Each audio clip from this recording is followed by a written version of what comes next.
Les derniers mois s'écoulèrent qu'un quart. Mehdi se plongea dans l'étude et dans les lectures. Il évitait soigneusement Denis, Sabine Armand et tous les petits théâtreux. Les bergers, renseignés par Miloud, se réjouirent de le savoir en de bonnes mains. Taïeb venait effectivement le chercher chaque samedi, et c'était toujours le même rite rassurant qui recommençait.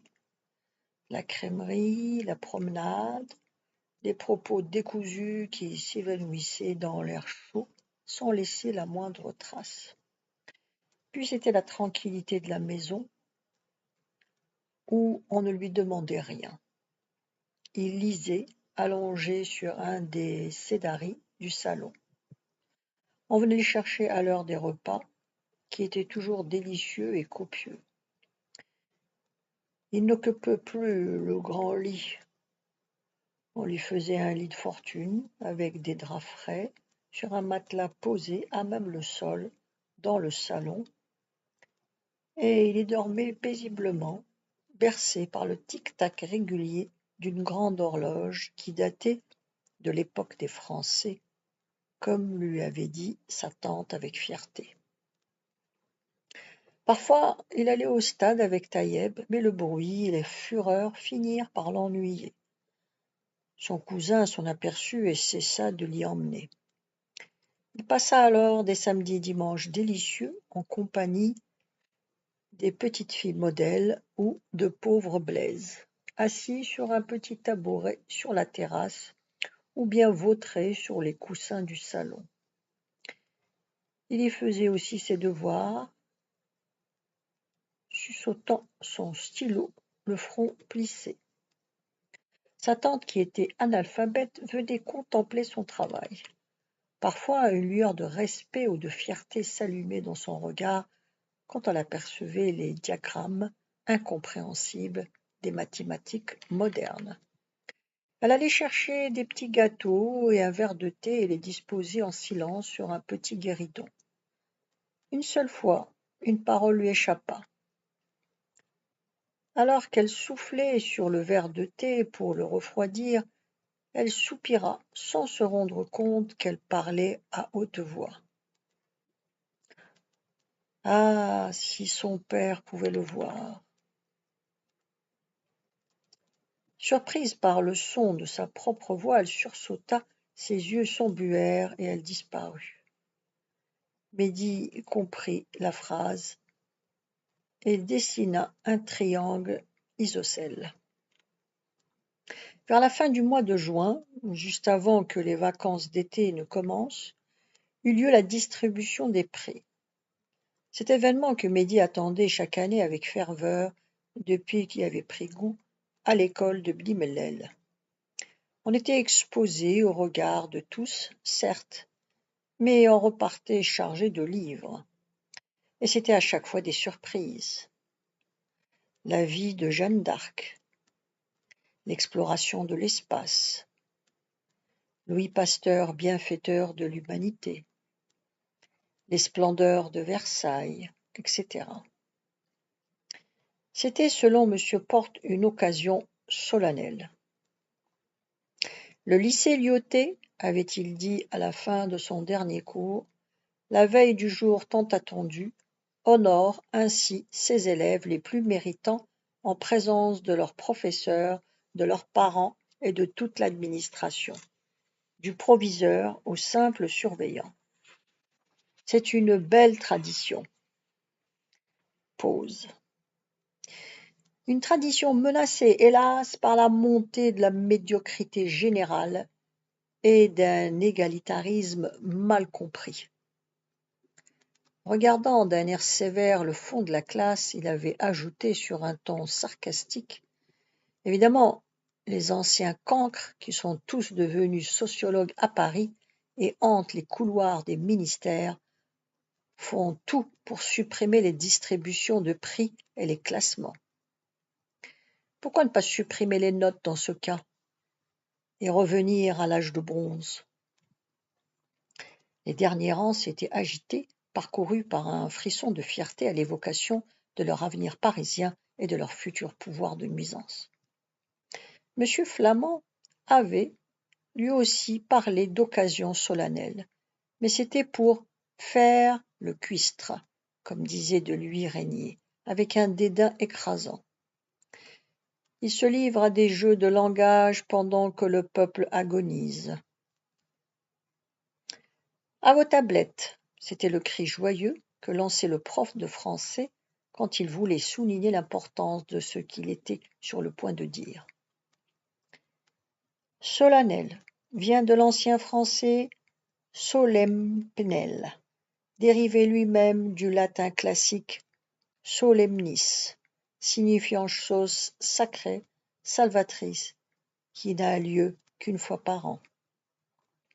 Mais il est aussi possible que solemnis soit un emprunt à une langue non indo-européenne comme l'étrusque. Encore les Étrusques. D'où sortait-il cela ? Mehdi se promit de tirer un jour cette affaire au clair. Ce même jour, cet après-midi, il eut une grande surprise.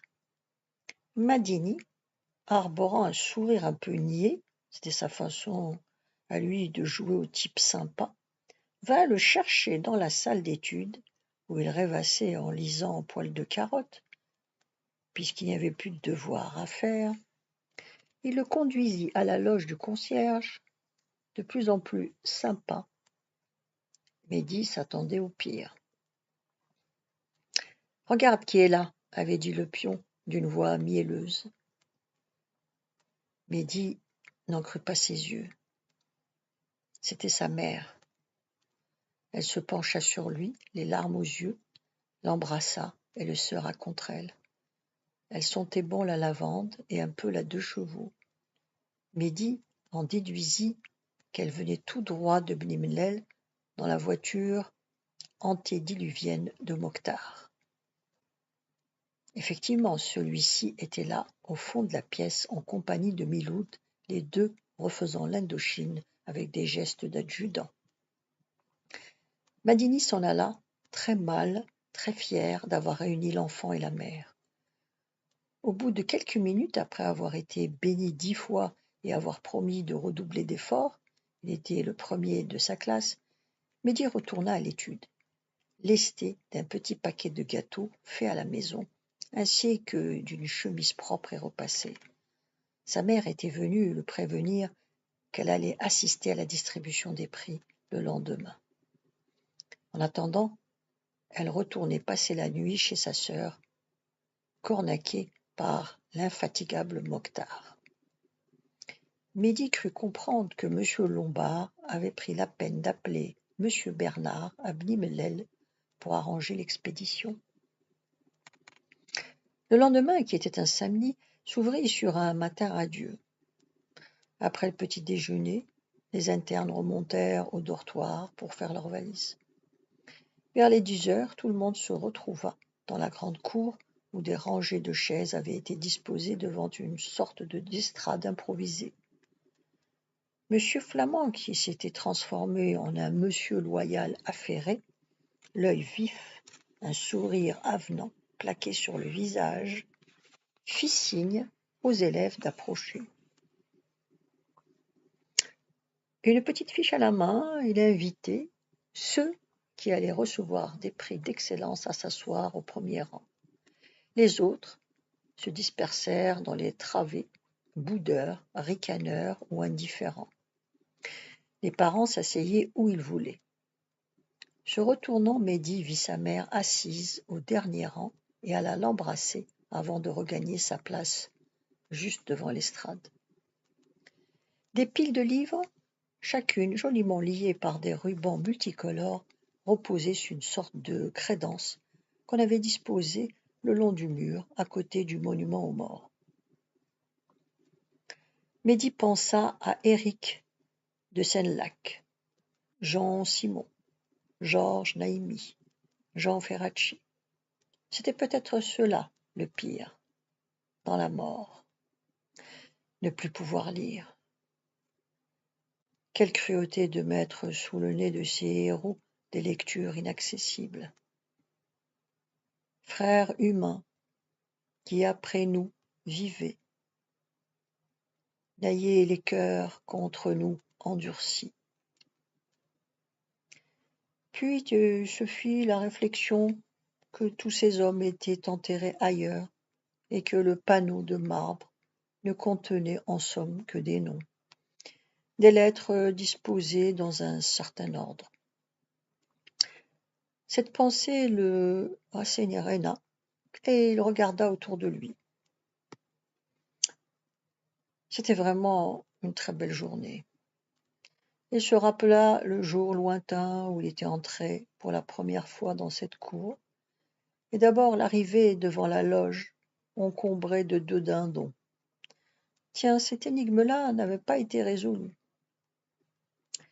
Ils étaient passés où, les voilà-t-ils? Bah, sans doute Miloud les avait-il confisqués. On se nourrit sur l'habitant pendant les campagnes militaires. Ou bien les avait-il partagés avec monsieur Lombard, un chacun? Tout cela n'avait plus d'importance maintenant.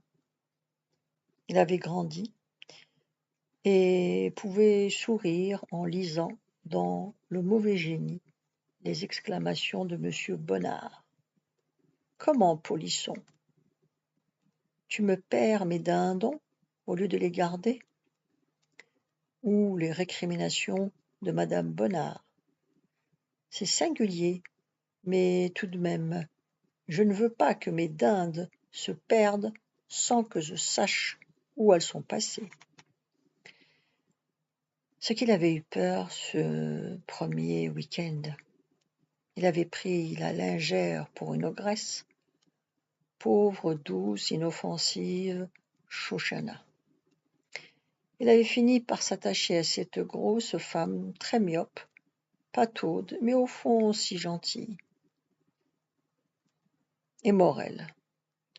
Il ne faut pas confondre sympathique et con. Les bordées d'injures qu'il envoyait à tout propos. Au fond, ce n'était pas un mauvais homme. C'était peut-être ça, un pied noir, comme disait Régnier. Grande gueule et cœur d'or, avait dit à son propos monsieur Lombard un jour. Mais quel contraste avec Dumont. Le vent se lève, il est temps de partir. C'étaient des dizaines, des centaines d'expressions que Mehdi ravi avait apprises de Dumont, qui semblait tout savoir et avoir tout lu.